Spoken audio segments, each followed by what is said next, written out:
फिर चारों लीना को एक रूम में ले जाते हैं और बारी बारी से उसके साथ कुकर्म करते हैं।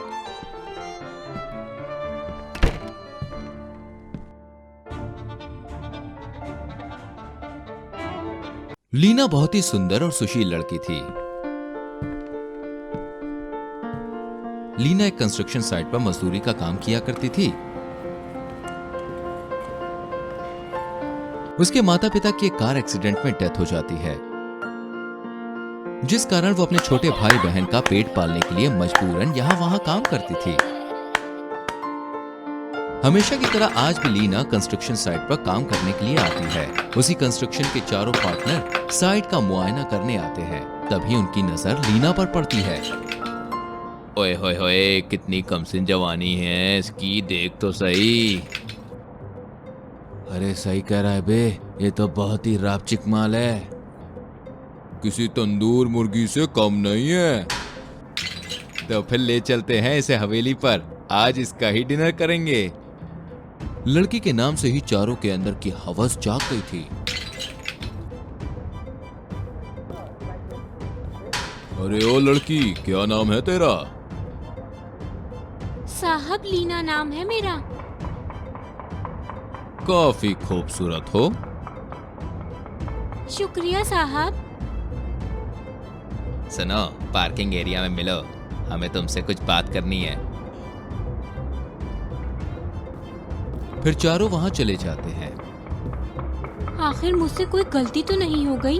क्यों मुझे साहब ने इस तरह बुलाया है? फिर लीना डरते हुए पार्किंग एरिया में जाती है। वो जगह काफी सुनसान होती है। वहां उन चारों लड़कों और लीना के सिवा दूर दूर तक कोई भी नहीं होता। क्या हुआ साहब? हमें तुम्हारी खूबसूरती का दीदार करना था। मतलब, मैं कुछ समझी नहीं। तभी मोहित पैसे की गड्डी उसके मुंह पर मारता है। अब समझ गई? यही तो चाहिए होता है ना लड़कियों को। हम चाहते हैं कि आज रात तुम हम चारों को खुश करो। तभी लीना मोहित को जोरदार थप्पड़ मारती है। सुनो, हम गरीब जरूर हैं, बिकाऊ नहीं है, समझे ना? फिर लीना वहां से जाने लगती है कि तभी चारों लड़के गुस्से से आग बबूला हो उठते हैं और उसे उठाकर कार में डाल देते हैं। लीना रोती बिलखती है, लेकिन कोई भी उसकी नहीं सुनता। अब मैं इस थप्पड़ का बदला प्यार से लूंगा। फिर चारों लीना को एक रूम में ले जाते हैं और बारी बारी से उसके साथ कुकर्म करते हैं।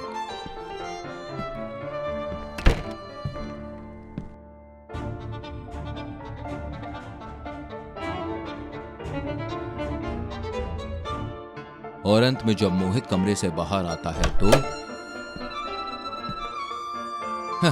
मुझे थप्पड़ मारा था उसने, अच्छा सबक सिखाया आज मैंने उसे। इसके बाद चारों ड्रिंक करते हुए हंसने लगते हैं।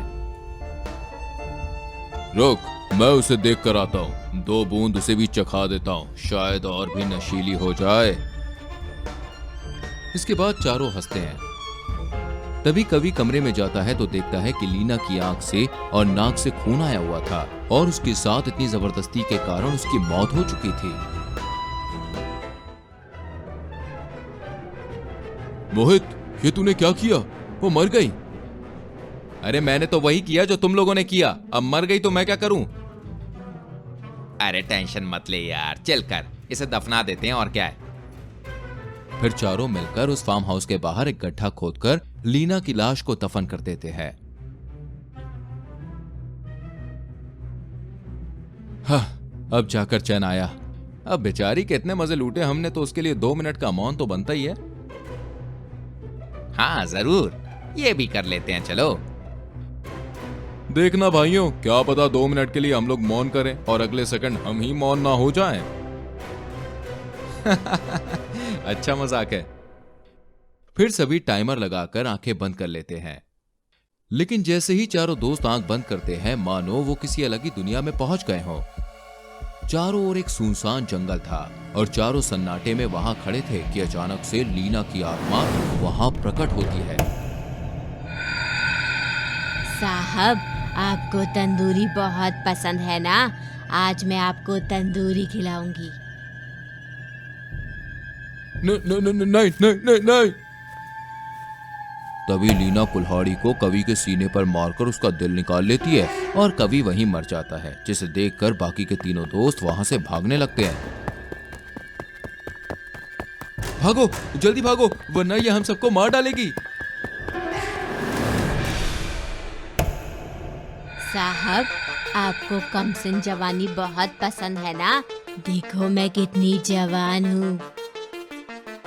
इतना कहकर लीना रवि की आंखें नोच लेती है और दर्द से उसकी चीख निकल जाती है।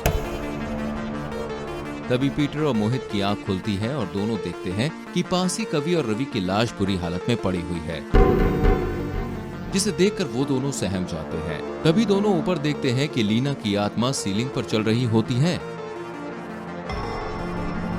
साहब, आप दोनों भी मेरी जवानी के भूखे थे ना? मैं भी आपकी जान की भूखी हूँ। इतना कहकर लीना दोनों का गला घोंटकर मार डालती है और धुआं बनकर वहां से उड़ जाती है। क्या ऐसे ही कार्टून्स आप भी बनाना चाहते हैं? तो आइए और सीखिए एनिमेटेड वीडियोस बनाने का तरीका। आगे की जानकारी के लिए मेल कीजिए karanvkapoor@gmail.com पर।